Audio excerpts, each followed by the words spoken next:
What's up, y'all? Welcome to the Daily Bread Podcast. My name is Justin. I'm excited to get this episode going for y'all today. Here with my buddy Devon Wayt.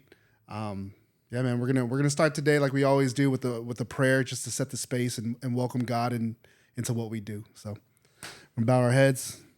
Heavenly Father, Lord and Savior, the all-present, the all-knowing, the all-powerful Creator of the universe. Just thank you today. I want to thank you for the day. I want to thank you for this opportunity to have Devon on. I want to thank you just for this space, Lord, that you've carved out for us to further your kingdom and just give us the opportunity to be men of God, Lord, in a way that just glorifies you. I pray today that you guard our hearts during this podcast. I pray that you protect us from anything that doesn't please you, Lord, and know that we're just here to serve you. I pray for Devon's business.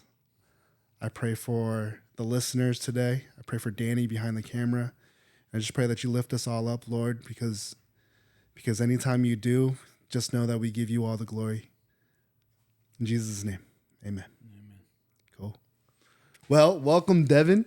Thank you, Super excited to have you here, man.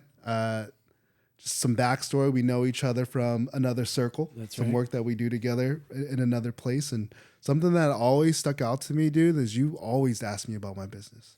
Even when I just started, I was probably too shy to tell anybody that I even had a business because it wasn't successful. It was small. We were probably operating out of my garage at the time.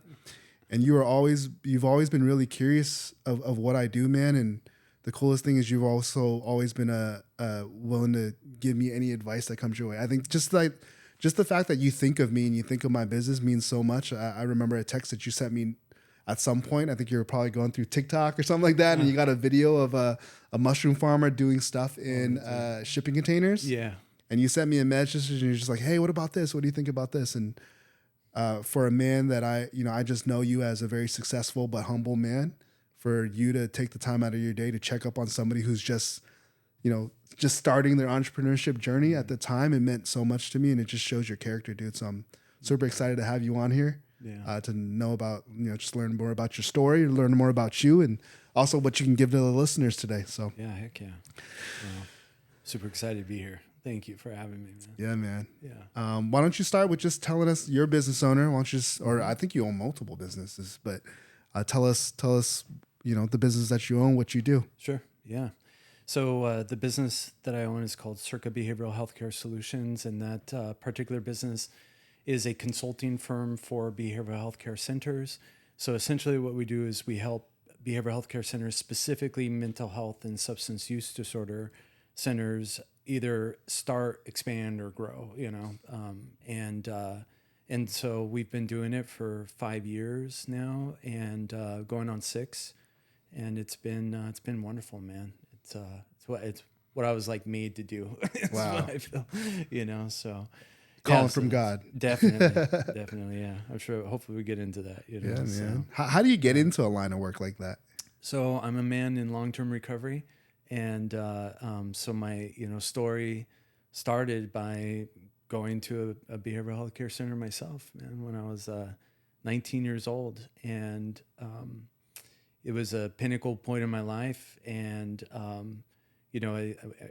everything that I have in my life today is a result from a decision I made, back then, to get sober and to turn my life around. And it's been ongoing dedication, of my life to God and all of that. But that's really how I fell into the field. So I went to a location to do treatment.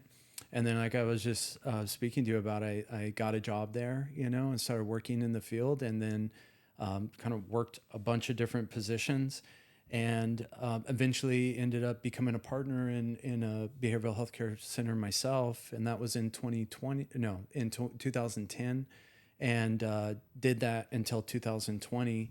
And I just knew I wanted to help other behavioral healthcare centers, because during that time, from the time I was kind of learning a bunch of different roles, and from the time I owned and operated a center with my other partners, it was all about like how many people can I help, you know, and we helped a lot, I'm sure, you know, and we're to me it's like, okay, we help the son or daughter or maybe the husband or the wife. There's a family behind everybody. Mm-hmm. And then we would help their family as well too, as we had a family program, and then they would go back and they would, you know, participate in their communities and then give back. And so the ripple effect I always felt was really good. I felt really good about it. But when I started consulting, I was like, oh man, you know, now we're helping a bunch of sinners, you know, do this, you know, so whatever that was like one, and then do times 10 and so on and so forth. So the impact has just been just a ripple effect. Yeah. Just goes probably beyond, like you said, beyond more than you even know. Probably. Right. So like once I realized that, I was like, we got to keep this up, you know? So I love that, man. I want to go back to, because I think you told me what your first job was. Weren't you a driver? Did you say you got a license and you became a driver? Yeah, I was a driver. Yeah. So just, you know, and it was great.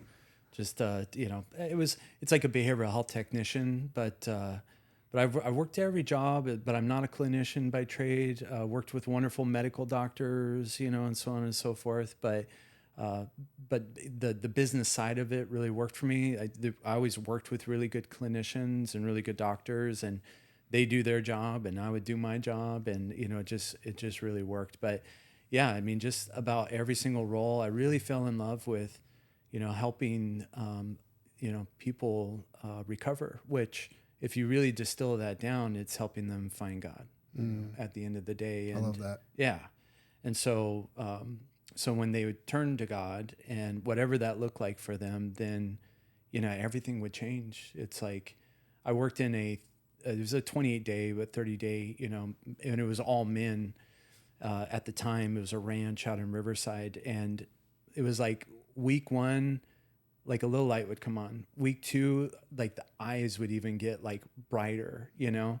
And then by week 3, 4, you wouldn't even recognize them anymore, you know? And so it was just such a big impact, and I had my own impact. So, you know, I just, I really fell into the field, but I fell in love with it. And now I really can't imagine myself doing anything else. I mean, do some side, you know, things here or there, but it's what drives me. So a really cool side thing that you do is the pens. Yeah. And we're not going to go into it, but sure. I just love that we have your pens on our conference table, and that's what we use for our whiteboards. And it just means, I don't know, there's just a cool connection when I know it's a man that I know, it's his business, and I'm, you know, I have an opportunity to take part in it by using the product or supporting or whatever. It's cool. I remember when you gave it to me too. Yeah. I think we traded, right? A t-shirt for some pens. Yeah, that was cool. Yeah.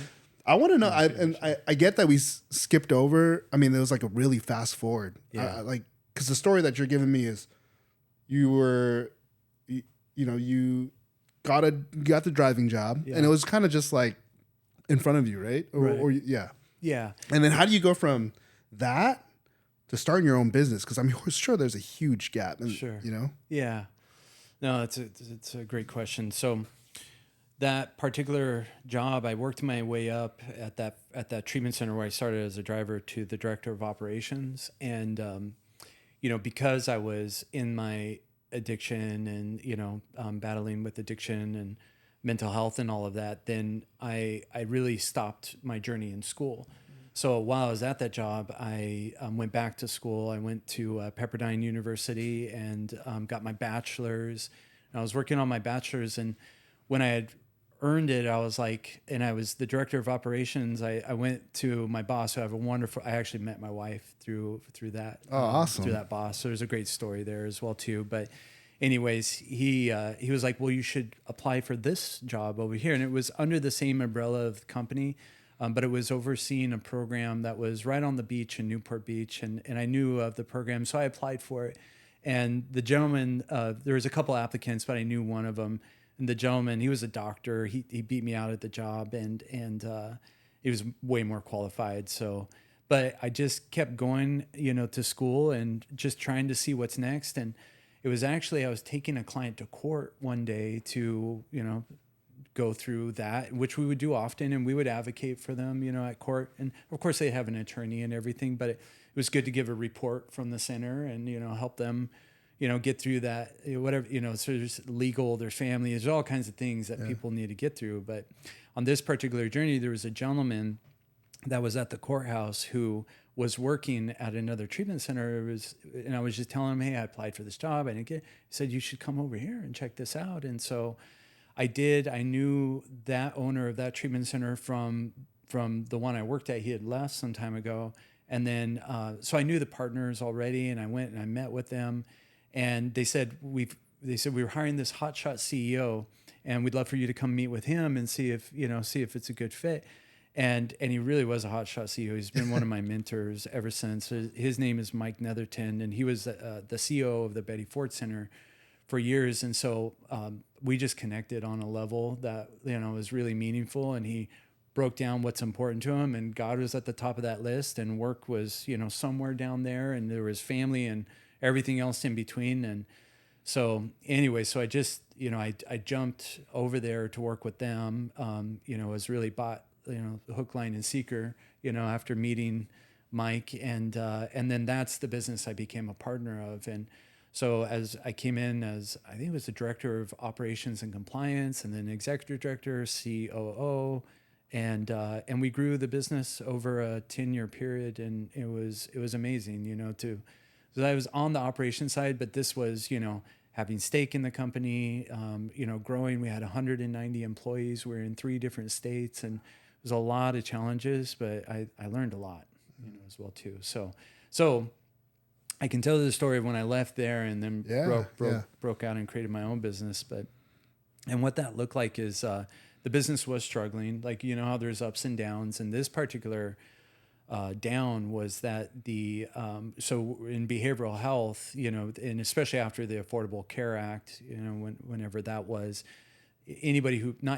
most people that enter into treatment would rather utilize their insurance than cash, where there was a time when it was all cash. Yeah. But so when it's paid by insurance, then the industry is really at the mercy of the reimbursements and the reimbursement rates. So unfortunately, in Orange County, there was a lot of fraud and abuse at the time. And obviously we weren't, doing any of that, but it impacted us, because what they'll do is they'll cut down the reimbursement, to have the people that are doing it right kind of survive, and hopefully the ones that are wrong will dissipate. And I'm sure they did, and I'm sure it worked. So we understood why it was happening, but we had to contract the business so far that it was really trying. We're putting money into it regularly, from our own pockets and all of that. And what happened was, every winter, for the most part, I go out and see my family for the holidays, and they're in Colorado. And I was driving back from Colorado with my wife and my kids. And so this would have been 2020. It was, I was in that circle, where I knew you. Mm-hmm. And so that kind of prompted me thinking about some things. And so, but I'll never forget, we were driving across Utah, and this was early in the morning. I mean, we must have left at 5 a.m. or something like that. We were trying to get somewhere by a certain time. But if you ever driven across Utah at like 5 a.m, it's beautiful. And, I'm talking purples and blues and, oranges and reds as that sunset comes up, you know, it was just beautiful. I'll never forget it. But Clarabelle, my lovely wife, she looks over at me, and she just, basically, said, like, it's it's time to do something else. I was putting a lot of our money into that business. And so, so we had talked with my partners, and actually when I left, then my other partner left, and we sold our shares. And I had an idea I wanted to do consulting, but it was just an idea. And that idea came from a leadership training where I wrote out a CPR. Awesome. And so that was actually my business plan. I didn't realize it at the time, but I was just like, okay, if I'm going to do something else, like this is what I'm going to do right now, So I wrote out a CPR around it, and then it's it's history from there. It's only 5 years ago, but it's seems like a long time. Wow, dude, that's awesome. And then for the viewers, the CPR just stands for context, purpose, and results. Yeah. If you want to know more about that, you can message us. I can let you know. It's a great tool. Yeah, absolutely. But man, I got chills when you said your wife said it was time to do something else. it's been a reoccurring theme for the men that have been on this show, and myself too, of how our wives actually have. They're just intuitive, man. They're, I don't know, like my wife is, she's so spiritual, and she can say things that make no sense to me. Like I live most of the time as a man in the logical realm. Yeah. And she'll bring something up that I'm like, that doesn't make sense. How are we ever going to do that? And her response a lot of times is like, well, do you have faith that God can do it? Yeah. Like, oh man, okay. Right. like there's something for me to submit to here. My wife is telling me something and she's connected to something. And just because I can't see it, she's of my rib. We are one flesh. Right. So she has something here.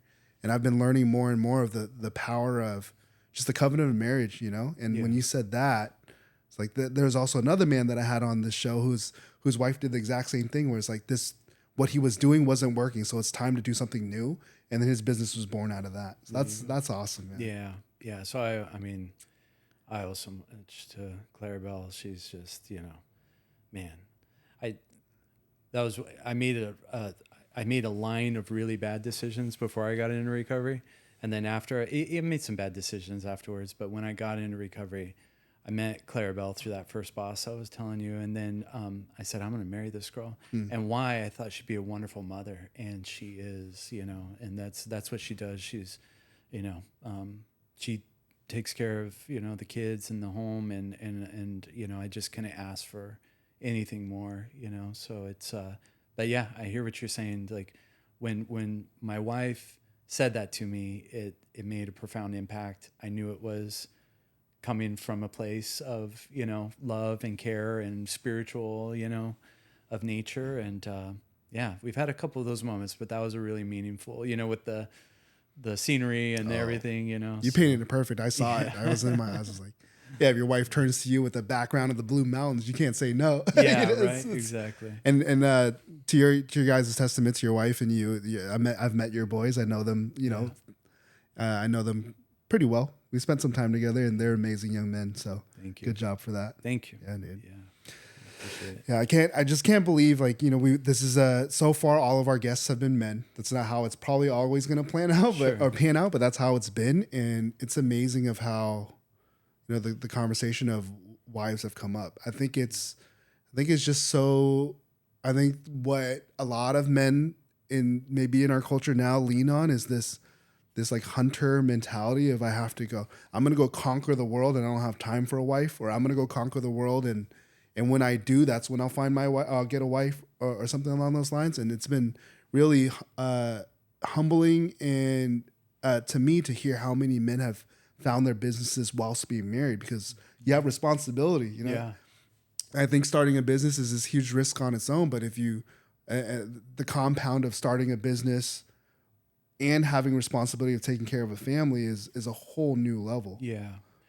Well, I mean, that, and it's like, so with this business, because I wrote it on the CPR, I had a purpose, tied into it, which was nice, already having a mission statement and all of that. And then, it's just, my wife has certainly been the driver the entire time, behind it, because, when I really, that was a huge leap of faith for me, because I left a very, steady job, probably could have figured it out, or did something, adjacent or whatnot, but to break off and do consulting, I knew it was something I was passionate about, but, when I started, it was just me. And I knew I didn't want Clarabelle to worry or feel, any worry at all about finances, about our children. Her mother lived with us at the time, so it was her too. I felt that I needed to keep things as they were, and it just really came together that way. And I mean, the way it started was I added these accounts, if you will, which were clients, and I have this office where I have these cabinets that are around, and on each cabinet, I got that sticky whiteboard paper, and of course I got the whiteboard pens, but I wrote the account name, the client, and then what I was doing for them. And I remember I had my spinny office chair, and I was just kind of like spinning around looking at all of it, and I went, I think I'm going to need some help. I was like, I don't think I can do this all on my own. And so I have a man who is a mentor or is a mentor of mine, actually the business partner in the pin business. And I called up him and he said, yeah, it's time to hire somebody. And I said, yeah, I'll bring on somebody as an independent contractor. No, he goes, no, you're going to do W-2 and you're going to, do payroll and offer benefits and the whole thing. I said, right now? He goes, yeah, right now. So, it's just great having men in my life like that, or a mentor in my life like that. And I'm really glad I followed his direction, because we've been able to grow and expand by essentially just kind of, rinse, washing, repeating, that same thing over and over. So. Can you talk about this, like just the idea of mentorship? Like how's it played a part in your ability to grow a business? I just think there's so many, when I started a business, and I think when a lot of people start businesses in general, it can feel really lonely. Like you feel, especially if things aren't going well. Oh yeah. The world's like crashing down seriously. and no, like almost like there's like shame built up a lot of times. And then it's like, who can understand what I'm going through and all that. I just want to hear about how has mentorship played a role in you as a businessman? Yeah. I mean, a huge role. None of this I really feel like we should do on our own ever. That's why I like just checking in with you, but so I was very fortunate that business partner brought me into a mastermind, and we would meet every Friday mornings. And so I'd hear about and it happened to be all men. In that mastermind, they're the ones who pushed me to join the other circle that we're a part of, So I actually joined that mastermind first, met a couple of good men that were already a part of that circle, and then joined that circle. But what we would do is once a year, we would put together this report of all of our finances, our assets, our liabilities, talk about what's next, what we're up to, all of that. But it was really, I never thought I would do that in front of another group of men, just kind of expose my finances and everything, that I'm up to. And it's really almost, you feel like you're standing, naked in front of, everybody, just kind of like, because debt can be, embarrassing, like you said, or, maybe you're making money, maybe you're not, but there I just really was able to, talk to the men. I trusted them. I'd tell them what's going on with me. They would give me good advice, and then you would see them go through struggles. And so it was like, it normalized everything, and it gave, some methodology, and all of that around it. And at the end of the day, I believe, God works through people, and that was it. I just, I hear God, and I bring, he's the CEO of my company, and I bring him into everything I do. But that's what I found throughout these years. Even in recovery and into business and whatever I'm up to, it just seems like, God works through those people to give me the direction that I need. I love that, man. I love that. Just the whole concept of that. Like I love connecting back to Jesus and his disciples, and sometimes I imagine what that room looks like, when Jesus is sitting down. And the cool thing is we get to see a lot of it. We get to read about a lot of it in the Bible. Sometimes I'm like, man, if I could do anything, I would love to be a fly on the wall when Jesus was sitting down and his disciples were at that table. And what did that look like? Right. Because I imagine it probably looked pretty similar to a mastermind sometimes, It's like, Peter's over here with this idea, John's over here with this idea, and Jesus is there at the middle of it too. And there's probably so much that happened there, and I think the thing that it's reminding me of is how important it is to be in fellowship with others. God calls us to do that, to be with other believers. Yeah. And, I don't know, are the men in these specific men believers or no? Oh yeah. Oh yeah. Cool. Yeah. So yeah, absolutely. to be at a table with a bunch of, other believers. I just think there's so much to that. God calls us to do that. And yeah, I don't know. I just say this, or I don't know where it's going, but just to encourage anybody out there who is starting a business or not, or maybe doing something bigger than they think they could accomplish themselves, or they're up against that wall, which we probably all have in life of, man, I don't think myself is big enough to do this or accomplish this. Right. To get into to be in fellowship with others, to find other believers or call on God, and just remember the image that I can't get out of my head, or that I wish, the image I can't get out of my head is like being at that table with Jesus and having the ability to be in essentially a mastermind. Like, how are we going to do some of these things? You know? Yeah. No, I mean, it's every good decision, even bad decision, I'm able to run it by that community, and no, it's extremely important, and I'd say the same thing. It's like for me, having, I would hope we all have some type of purpose, right? But having my business, for me, I've been able to really tie my purpose into that, and so, that's given me a lot of direction, because there was times in my life when I feel like I had, no direction. Even if I had God walking with me, I didn't really know where I was going, and that's okay. But yeah, taking that leap of faith and starting a business or a side hustle or whatever it is, for me, the first step was defining that purpose, finding a community of people, to support me, and then going for it, It's like, what's the worst that can happen, and that's actually in that mastermind. So when we were starting the pin business, it was a really good exercise of just going through business, because we took a product, it was an idea, we went into development, design, we brought it to market, we marketed it, we sold it, we patented it, all of that stuff. And I'm in the service industry, so to do that on a product was like mind blowing. So it taught me a different side of business. And we were in that mastermind, and another man that he had this idea to bring this game, and it was like a board game, but it was like a business strategy board game. I forget the name of it. I think I've played it. Okay. I might have played it. You know what I'm talking about? I think I know what you're talking about. Like you do it with a group. Yeah. So I can't remember the name, but I remember the lesson that I took away from that game was you just have to keep moving. You just have to keep going. If you're stagnant, you don't go anywhere. And it's fear, and stagnant are like brothers, and stagnation. So many times in my life, I look back and like when I was just locked in fear of, taking that leap.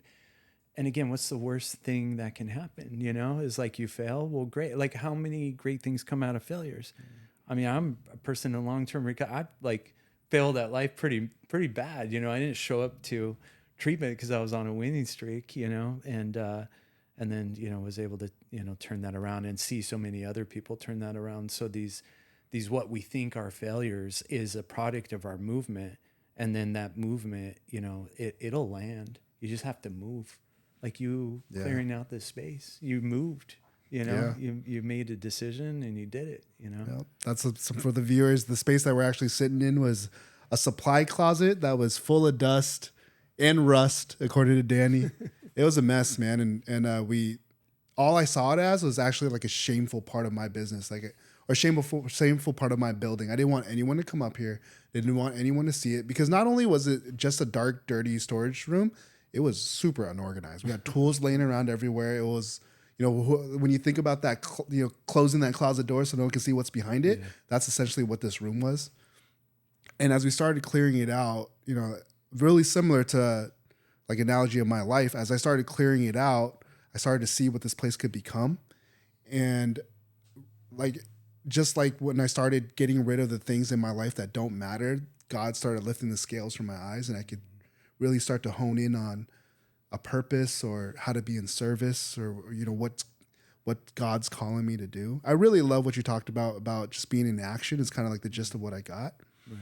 And I think a big thing that I love about Christ in general is that he calls us to come as we are, like we can lay our life down for him, even if you're an addict, even if you're this, even if you're that, because he's going to change you once you surrender your life to him. And it actually, to me, is a really big business lesson, because how many times in my life have I sat there with maybe an idea or maybe a decision that I have to make, and I'm sitting there waiting for it to be perfect before I make the decision, Right. And ever since I've laid my life down to God and been closer and closer to him, I realize that God He asks me to come as I am, so that idea can come as it is, and it's probably going to turn to something else as we, you know, as we go along this journey. Very true.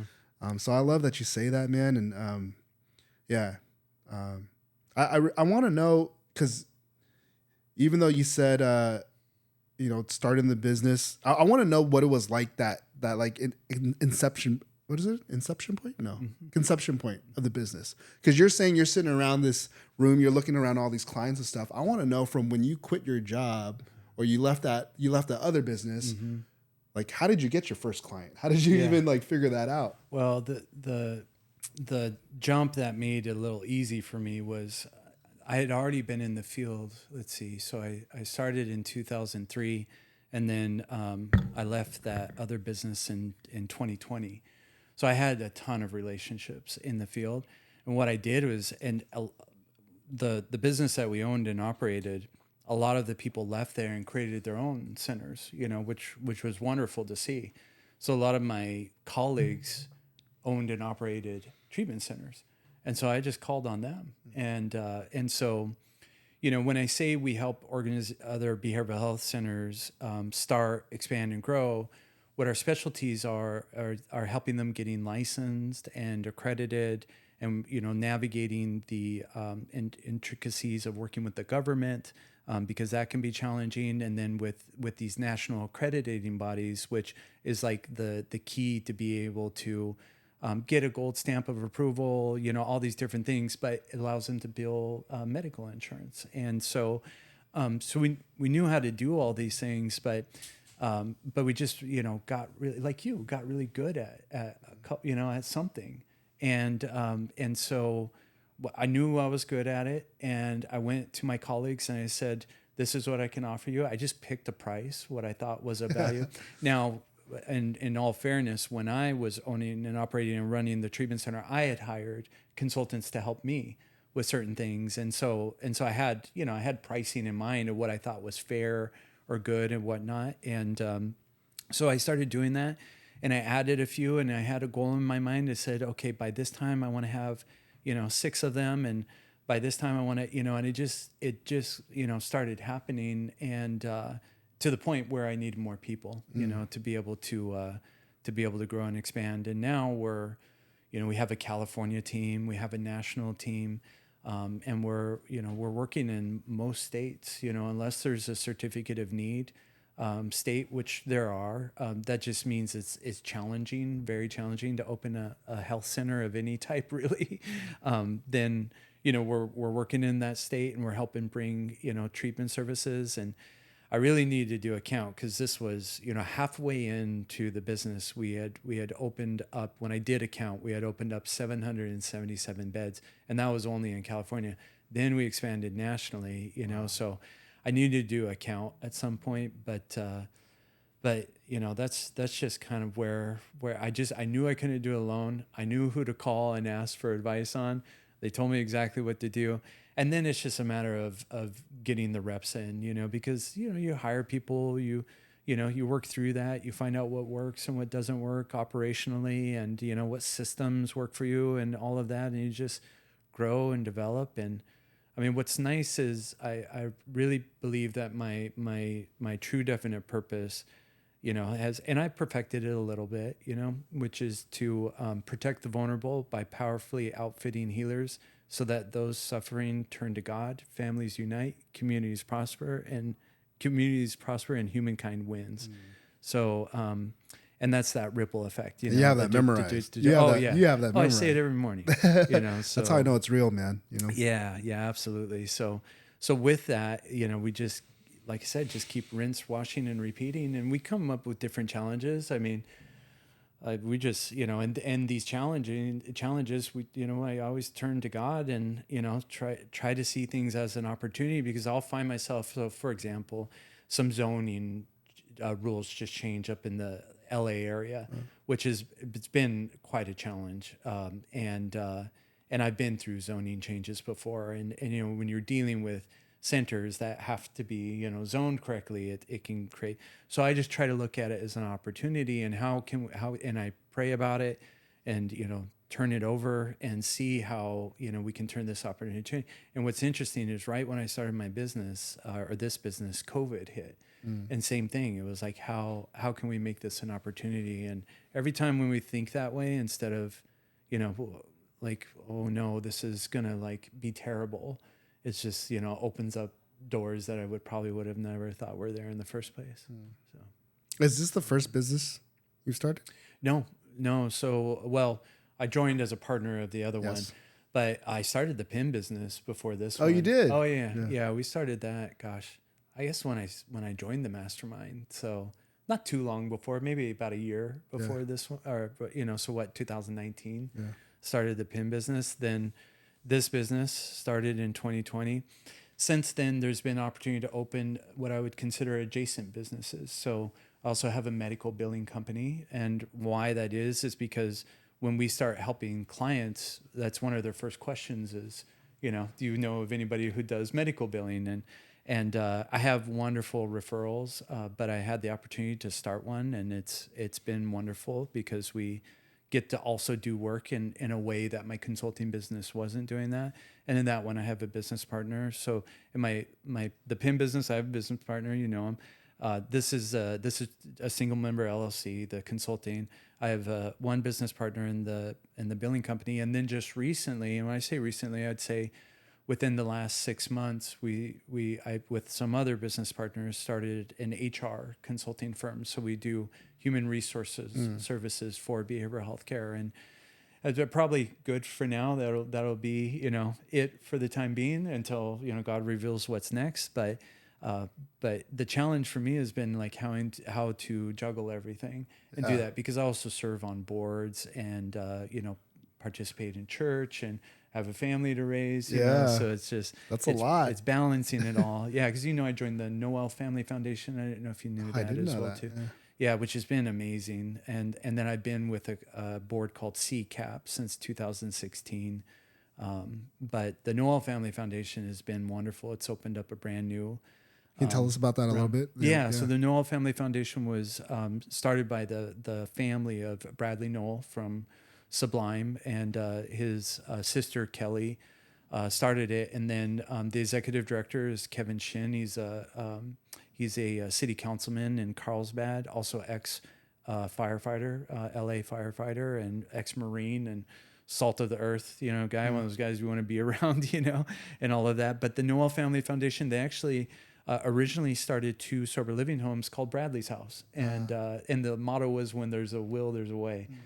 So but it was after Bradley Noel. So that family went through a lot with that loss, and but Sublime has a wonderful name. It's just so amazing. So Jacob Noel is a part of the board as well too, and to see him step into his father's shoes, and because Sublime became really popular after Bradley died, and we all know he died of an overdose. So and Jacob was just a baby, at the time. So, and he's openly in recovery. I'm not breaking his anonymity or anything like that, and so, the Noel Family Foundation, it started a couple sober living homes, and it was helping musicians, for free essentially. And they decided to pivot, and they're doing more what are considered sobriety festivals and showing up at other festivals, mainly reggae festivals. So like today, tomorrow, they have a booth down at the Bayfest,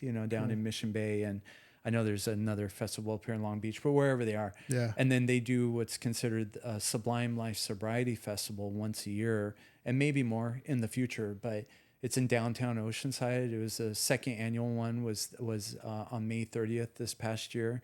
But the year before that, we had 15,000 people show up. And then this last year, we had 18,000 people show up.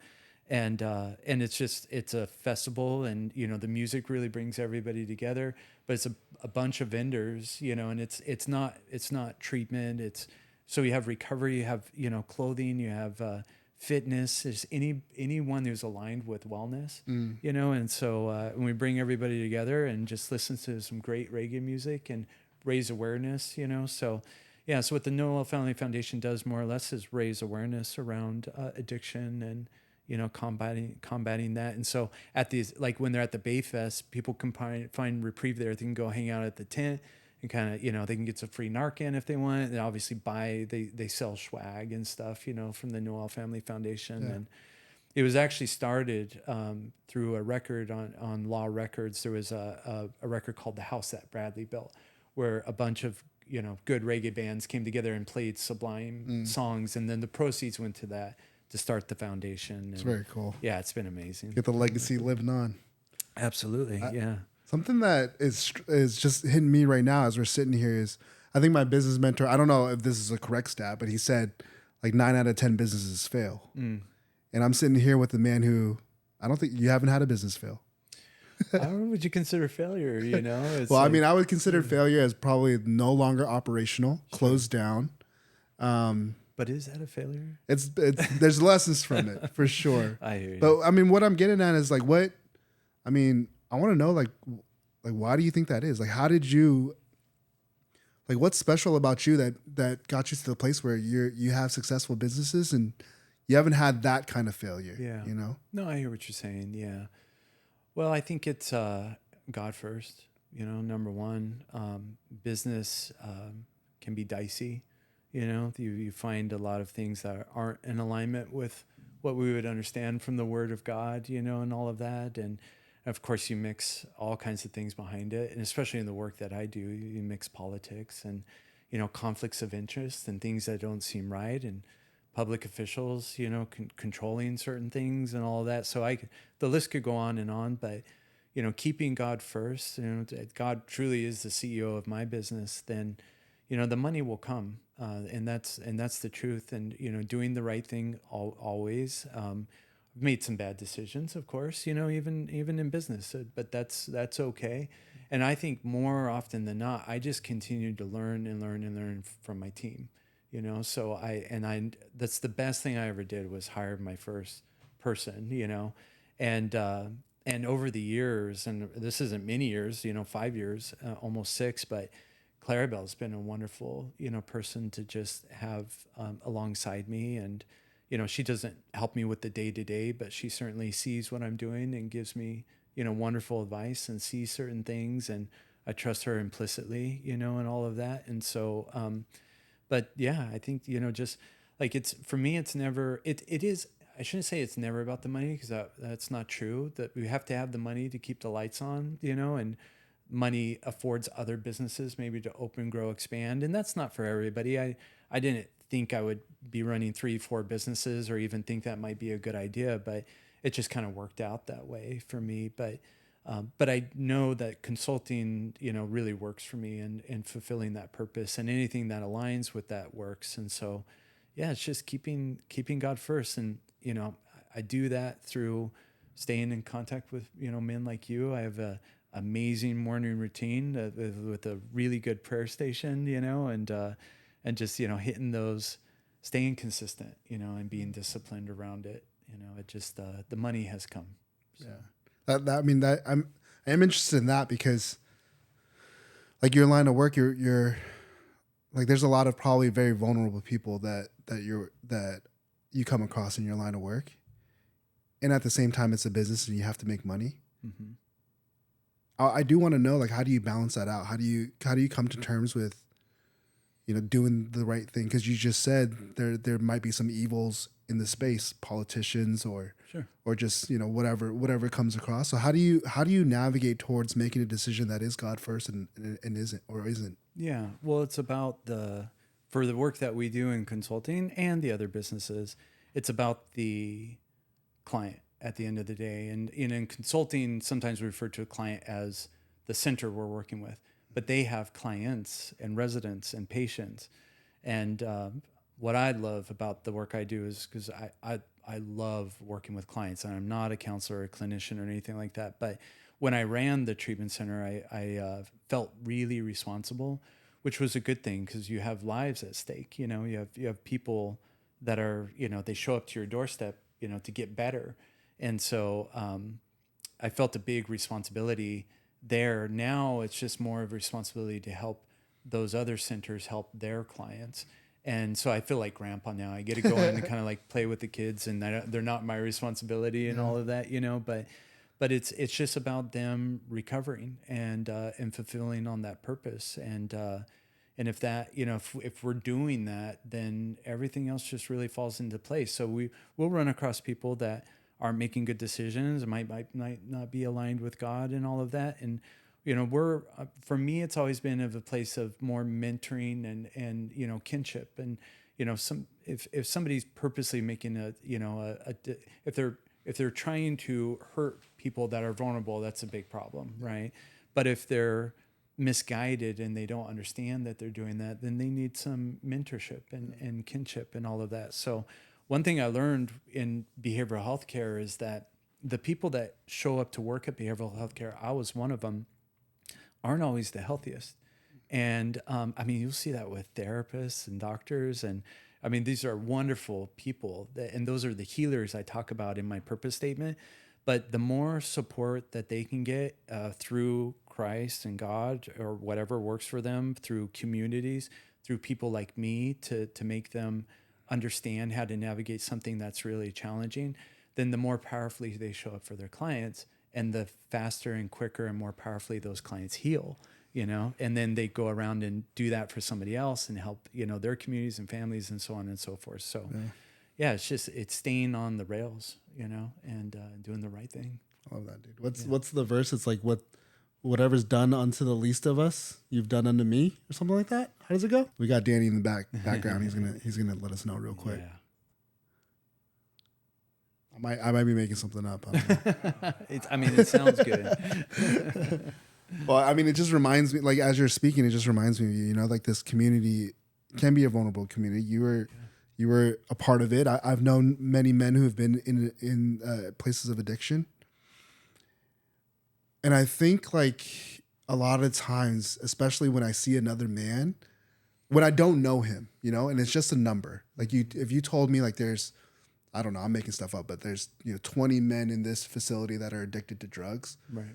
My judge can come out and I'm like, well, like, why did they make those choices in their life? Like they should have followed God. They should have done this. They should have done that. And like when I get to that place, I'm reminded that that's not a Christ-like place to be in, because, you know, once Danny finds the verse for me, I get. It's a long passage. It's a long passage. It's Matthew 25:40-45.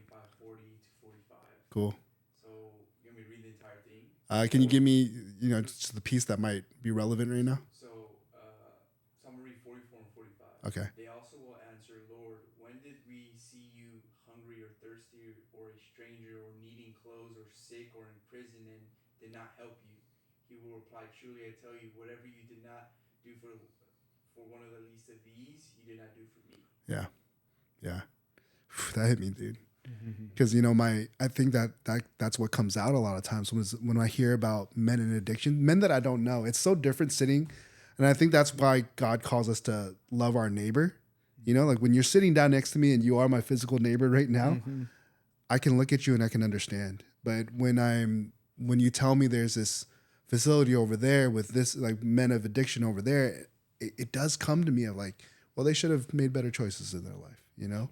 And every time I go back to the Bible and I'm just reminded of that right there, dude, it's like, I don't know, it just changes me. It softens my heart. It opens me up more. And yeah, I don't know where I'm going with it other than like, you know, just thank you for the work that you do. Yeah. You know?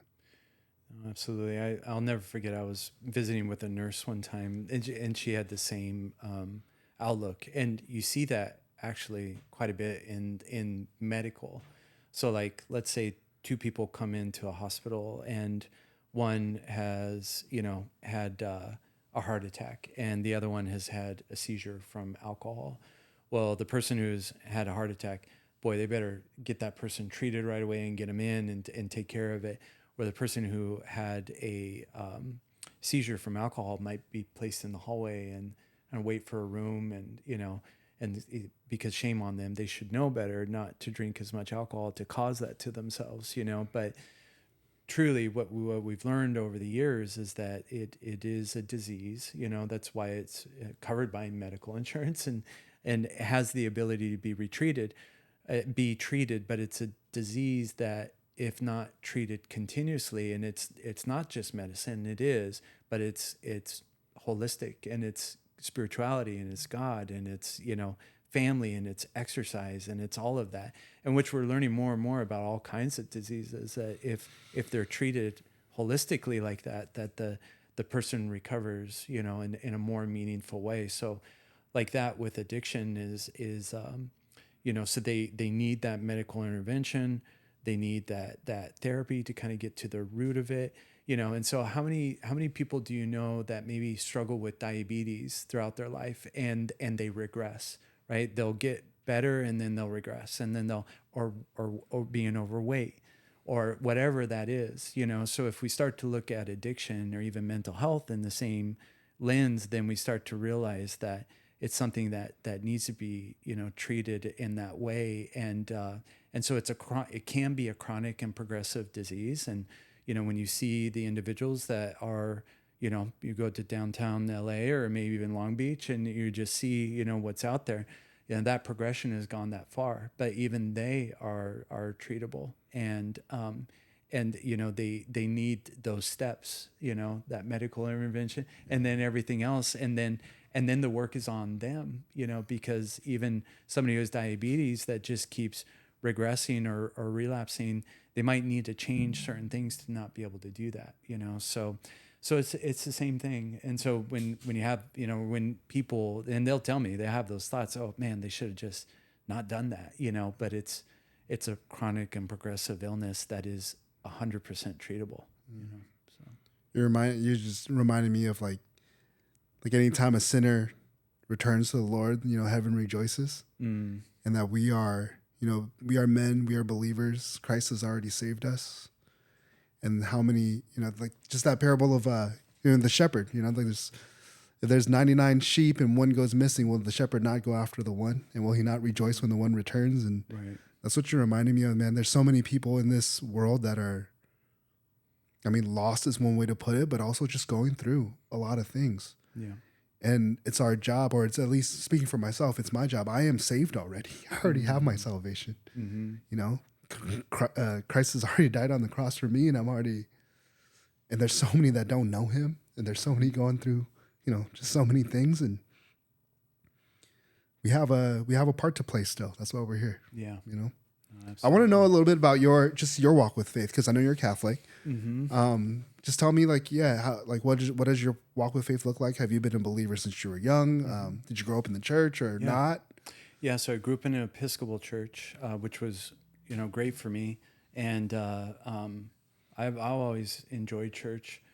And I was baptized in the Episcopal church. When I met Claribel, so Claribel's from Bolivia and is prominently Catholic, there. And she said she wanted to get married in the Catholic church. And I said, okay, well, what do we need to do to make that happen? She said, well, you need to convert, and we'll go through, you need to go through catechism and all that. So I did the 2-year thing. I was committed, right? So I went through that, and it was really eye-opening to me. Because I got into the Word, because I was committed to marrying Claribel, right? There's our wives, again, come into our lives in certain ways. But yeah, so it led me to, Catholic faith. And then I've just, really stuck with it. And so what it looks like for me is it's just been a journey. And what I like about Catholicism, and some people, I know other people that don't, but I actually like the idea of saints and being able to intercede and all of that. There's I think with any religion, so it's really less about the religion, but I like the disciplines of it. Yeah. And then, more about the pathway to Christ. I mean, at the end of the day, that's what it, leads us all back to. And so, my wife and I, and the family rather, when we travel, we try to hit like old, so we've hit all the missions in California. We did that 1 year. And then when we travel abroad, we'll hit other, missions and different things like that, or different sacred places. And just really, honor those, because those were created, out of, right, wrong, or indifferent, out of, by man, but, for Christ and everything he did. And so, but but I have a really strong prayer routine that seems to work for me. And, my boys and I and the family, we go to church on a regular basis. And so they know it's there for them. I'm not sure what they'll run with, as they grow up, but it's there for them if they want that. And so, we just, set the example. And that's been my journey with faith. And like I was telling you recently, I hadn't really gotten into the word too much, other than, on the outskirts is kind of how I look at it, or I would get it from other people in my life. And most recently I've been into the word by the recommendation of a person that I really look up to. And it's been a game changer for me. It's just, it's what I needed. And, so when you say those scripture passages, it strikes a tone with me. And so it's something I do now as a part of my morning routine. And it's been a really great addition. I love that, dude. Yeah. I mean, I'm young in my journey too, but once the more I've gotten into the word, it's almost like it's unlocked this like tool belt that I didn't, there's so many worldly problems that come across my table as a business owner. Yeah. And to be able to have the tools of God to combat those worldly problems has given me peace that I can't even understand, really. Yeah. Something I want to pull back to is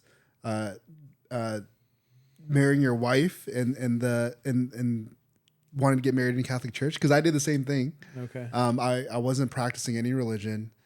I actually something that is everything happens for a reason, but part of my journey was, my wife I've been with my wife for a really long time. She loves me.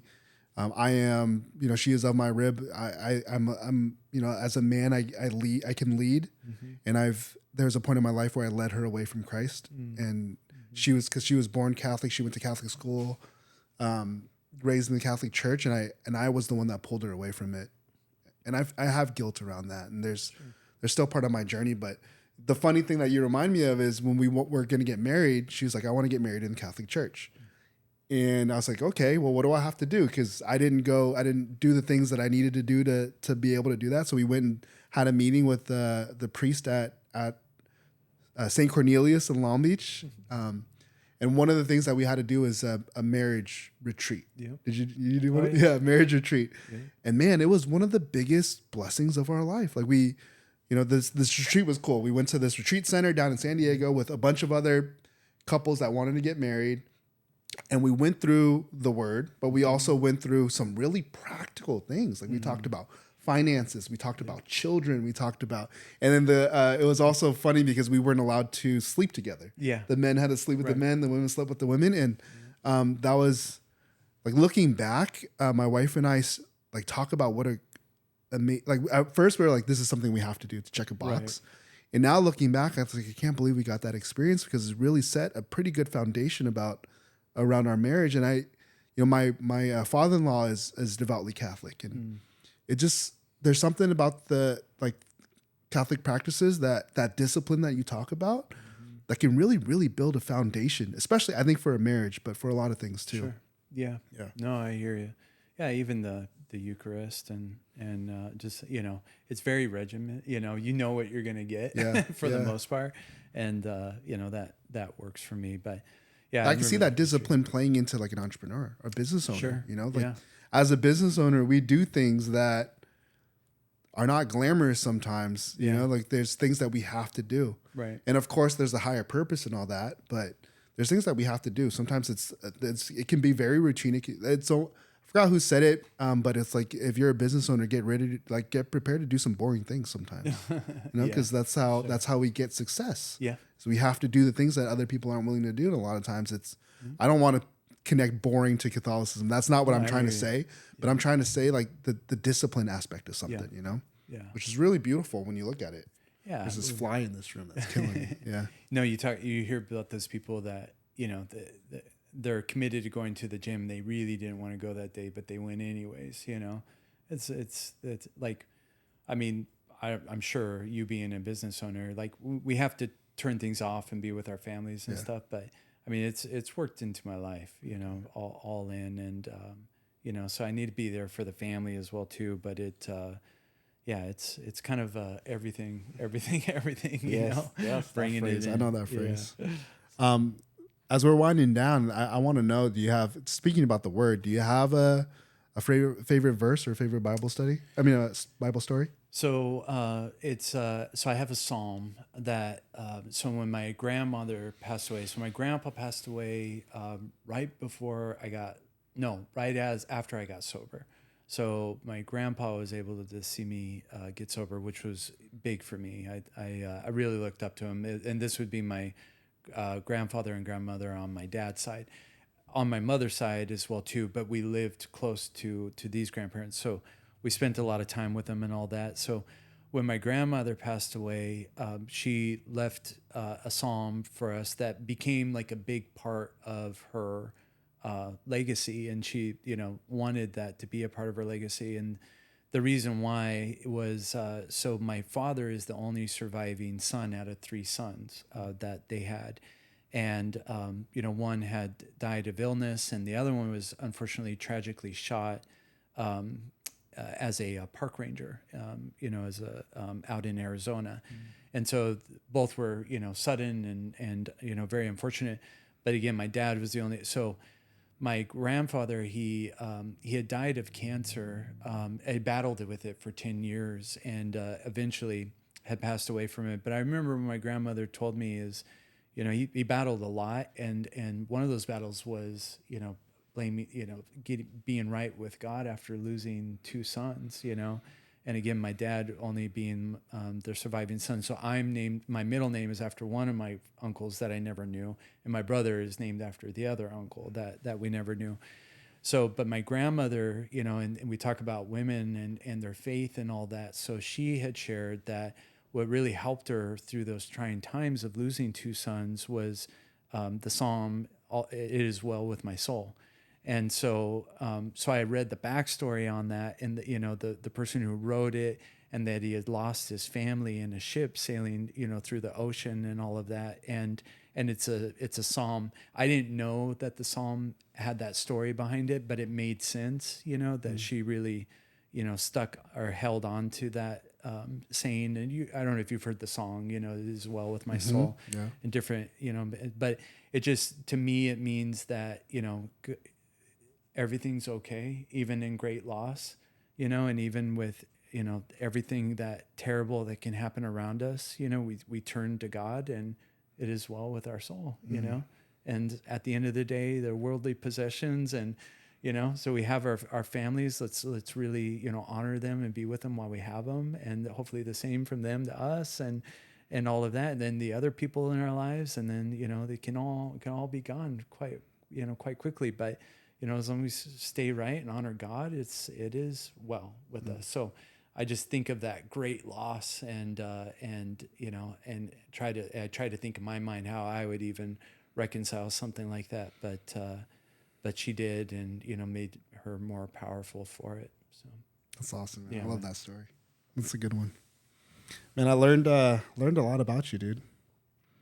Something that really sticks out to me is, I do believe it takes a very special person to work in the line of work that you do, work with the people that you do. And I think you are living out how you are being Christ-like in your approach, dude. And that's really, really honorable, man. I just think there's so many people in this world that are probably as close to hell as I could see, and I hate to say it, but there's days where I'm driving around at 4 a.m. because I have to do a mushroom delivery or whatever, and I call them zombies. I literally see people coming out of the bushes, and I'm like, man, they're wherever reality they're living in. I don't want any part of that. Yeah. And I've actually kept my distance from a lot of people like that I see, because it's just so difficult I think it's just so taxing on us, on my spirit. Mm-hmm. And to see a man like you be able to, and all the people that you work with, be able to hold such a high spirit, I know that's God-given, man. Because without God, I don't know how you work in that industry, Sure. So, thank you for that. I really want to take us out with a prayer, because it's what we do, but also I just want to pray for you, man. Thank you. Yeah. Heavenly Father, I just thank you so much for everything that's come out of this conversation, Lord. Thank you for bringing me close to you in this conversation, Lord. I'm just so clear that Devon here beside me is just an obedient follower of you in the line of work that he does and the people that he serves, Lord. It is Christ-like in my eyes, Lord. And I just pray that you protect him, you protect his family. You lift up those that he works with, and may they all come closer and get to know you, Lord. For anyone who, for any of these treatment centers that he's consulting with or that he's doing compliance with, may they know that they're working with a man of God, because the line of work that they do, Lord, I don't know how you do it I don't know how people do it without you. I just pray that you continue to bless him and bless his journey, and bless everybody that he comes in contact with, Lord, and may he get to know you more as he gets closer to your word, and may you reveal to him whatever your plans are for him. May you reveal it through the word, Lord, because that's a gift that you left all of us. I just continue to pray for just the people in the world that are lost, and may they find you, Lord. And may good shepherds like Mr. Devon over here next to me, may they help shepherd, may people like him shepherd them closer to you. In Jesus' name, amen. Amen. Yeah, man, this is Daily Bread Podcast. Thank you all for watching. Thank you, Devon, for being here. This is, I don't know, man, this is a heavy one on my heart. I didn't know if we were going to get here, but it's really making me question just how am I serving? How am I building God's kingdom? Who am I serving? Am I really looking out for the least of us? And I think there's an opportunity for me to grow as a man and as a business owner to serve the people that need it. So thank you for coming on. And we're shooting the episodes heavy. We have a few more to do before season 1 wraps up, and then we'll start releasing episodes November 1st. Thank you all for watching, and tune into the next one. Peace. Thank you.